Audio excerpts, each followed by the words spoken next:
Hello and welcome back to Roof Questions. Today's question is, what is the best way to start writing a book?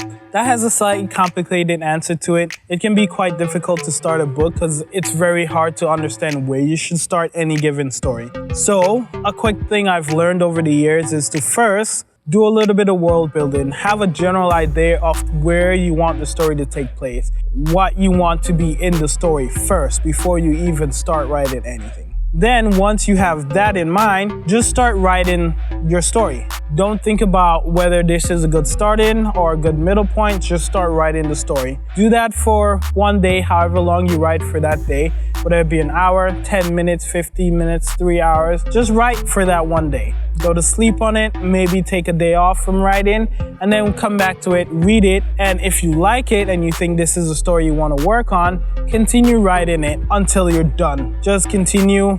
Don't worry about if the starting is good or not. Just continue writing from then on. Work on the story and build it out into a story that you are happy with. Once you finish building out the story as something you're happy with and you think, well, I might be at the end right now, but I'm not sure. Go back, start from the beginning, and see if you need to add something to the beginning to give the story a better starting, or maybe you need to take something off and the starting of your story should actually be later on. That way you have a starting that is going to be complete based on your entire story. So in short, just start writing. Worry about the beginning when you're actually done with the story.